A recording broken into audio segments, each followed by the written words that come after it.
Daí, galerinha do terceiro ano, tudo bem com vocês? Espero que sim. Então vamos, começar a nossa aula de hoje. A gente vai falar um pouquinho sobre, a arte moderna brasileira, até o começo do tema, esse Brasil é moderno. Então a gente vai falar um pouquinho, sobre essa arte, que tem uma forte inspiração, no modernismo, americano, europeu, de outras regiões, a arte, moderna de outros países, Ó, no início do século XX, a propagação tecnológica mudou consideravelmente a organização social e espacial das cidades. As máquinas, velozes e repletas de novidades, trouxeram novas formas de relações e de perspectiva em diversas áreas de conhecimento. Nas artes, novos temas e novas formas artísticas surgiram com as vanguardas europeias. Então, ó, nesse avanço tecnológico aí, de carros, máquinas velozes, da indústria também, e isso acabou que também o influenciou um pouco na arte, que estava ali só naquela parte acadêmica, só naquela arte ali perfeita, Daí esses artistas da vanguarda europeia, que é da arte moderna europeia, acabaram criando novos estilos. E o Brasil também pegou, como elementos, isso para criar a sua arte moderna.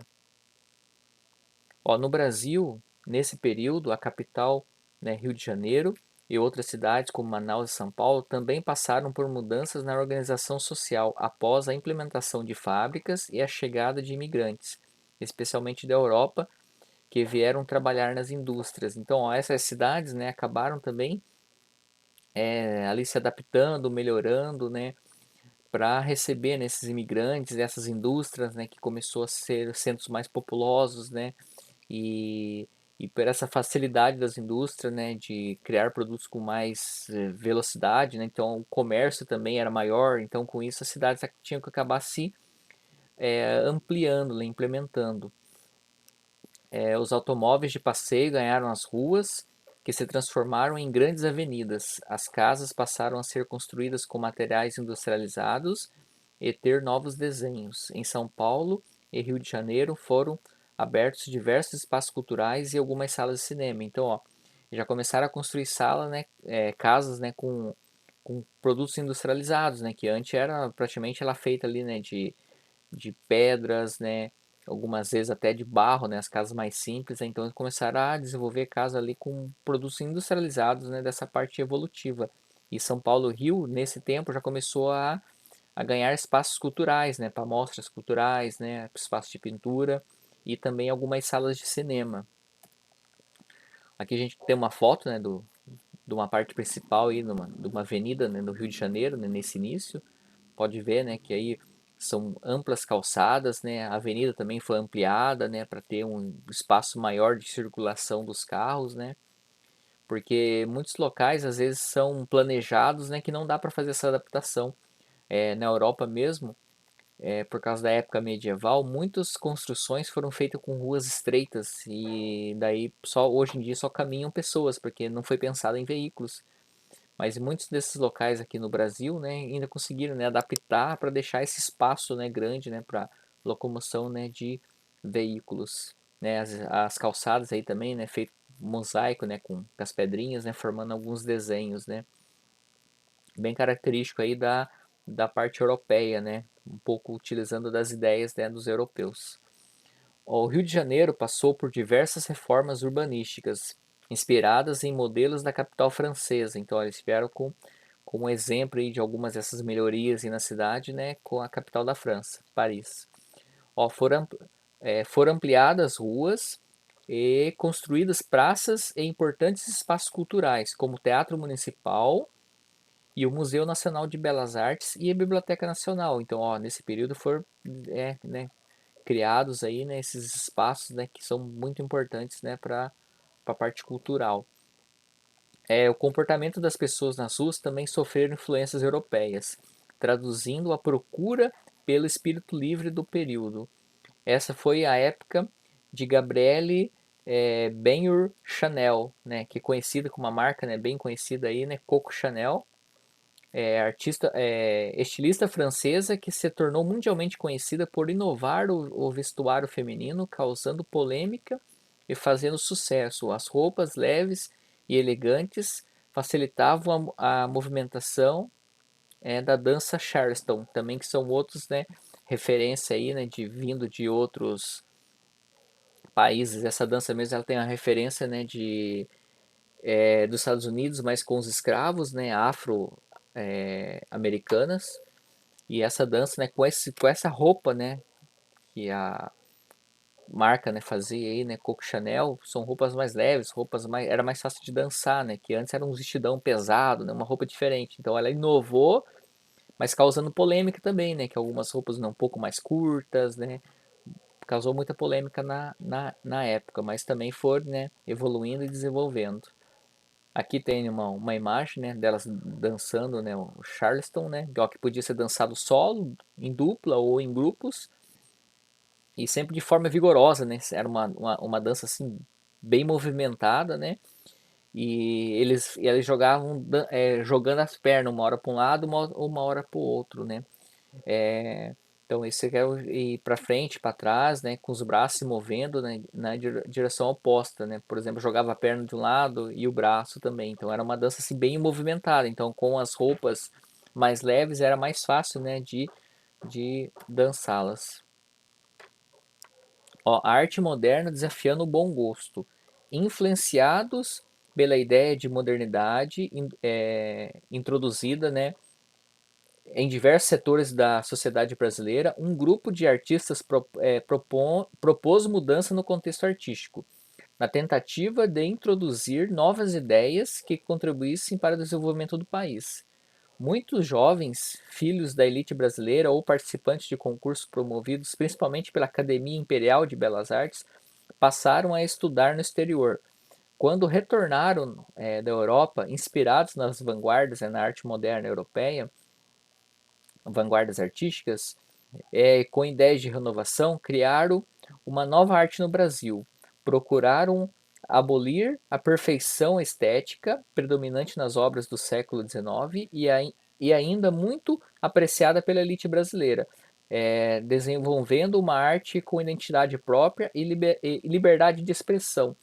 Então, ó, nesse período aí, muitos, né, é, filhos aí, né, da elite, né, brasileira aí, o participante de concurso, né, que acabava ganhando, né, algum prêmio assim, iam estudar fora, na Europa, né? E muitos lá eles vivenciaram, né, esse florescimento, né, da arte moderna lá, né, das vanguardas europeias, né, cubismo, expressionismo, impressionismo. Então eles participaram desse período.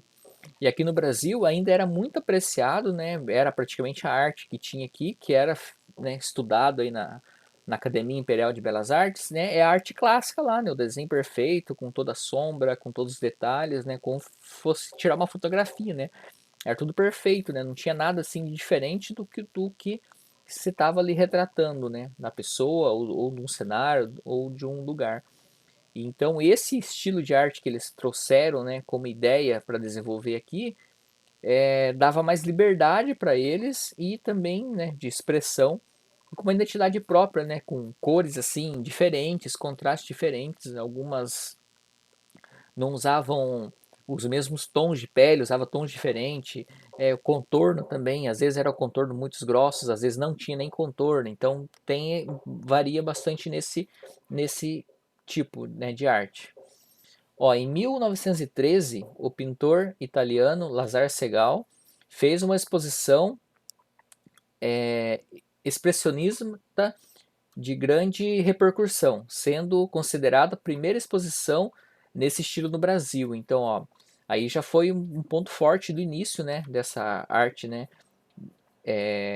arte moderna, né, com o expressionismo aí, né, dessa exposição do Lazar Segal.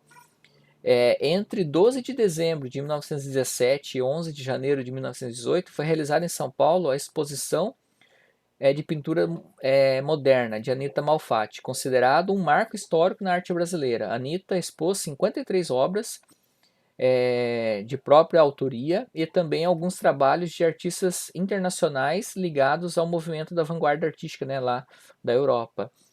Como aí o Freud, o Nelly, Sarah Friedman e o Abraham aí. Então, também, ó, isso aí foi considerado, né, um marco histórico, né, para essa arte moderna, né, para essa vanguarda, né, brasileira, com essa exposição. Ela expôs 53 obras dela e mais algumas, né, desses outros artistas.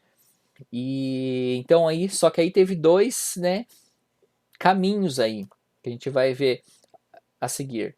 Ó, aqui tem, né, uma das obras delas, né, que essa aqui o nome dela é A Boba, né? Você pode ver, ó, totalmente foge, né, dos padrões aí de uma arte acadêmica, né, como fosse uma fotografia. Tá vendo, ó, o tom de pele do rosto aí, ó, tem vários tons, ó, tem vermelho, tem amarelo misturado. Algumas partes você consegue ver um contorno delineado um pouco mais grosso, algumas partes nem tem o contorno. Então isso, né, são referências que ela trouxe, né, também das vanguardas europeias. Ó, as telas de Malfatti apresentavam pinceladas livres, tons fortes e liberdade de composição, causando impacto pelo aspecto expressionista, novo para os padrões da arte brasileira no período, né, que não conheciam, né, era uma coisa nova. A exposição, as obras da jovem artista foram bem recebidas por jovens artistas brasileiros, como Mara de Andrade e Di Cavalcanti. Então, artistas jovens, né, apreciaram muito, né, esse estilo, né, que ela trouxe. Mas também teve, né, as críticas. Ó. Alguns artistas mais conservadores e críticos da arte fizeram duras críticas à exposição, por desafiar os padrões considerados de bom gosto. Uma das críticas mais ferozes foi escrita por Monteiro Lobato. Então Monteiro Lobato, né, e outros críticos, né, falaram muito mal, que era coisa infantilizada, que era uma coisa assim, sem técnica, sem nada, porque estava acostumado aqui no Brasil com aquela arte acadêmica, aquela arte perfeita, né? Então, e até ele fez ali, de bom gosto, né? O que ela estava fazendo não era coisa de bom gosto, né? Então, então, teve esses dois caminhos, né? Os jovens artistas, né, gostaram desse estilo, mas o pessoal ali os artistas mais conservadores e críticos de arte, né, pegaram e acabaram com ela, né, falando mal e acabaram muito. Então, com isso, né, a gente finaliza essa parte de hoje aí, conhecendo um pouco, né, desse início da arte moderna brasileira. Na próxima aula a gente vai dar continuidade com esse assunto, né? Vai falar um pouco mais sobre outros artistas também. A gente vai falar da grande, né, Semana de Arte de 22, né, que foi também aí um movimento, né, muito importante, que também teve um grande apoio, também teve grandes críticas, né? Mas a gente vai falar, né, especificamente sobre isso na próxima aula, tá bom? Então, um grande abraço, galerinha. Até a próxima aula. Tchau, tchau.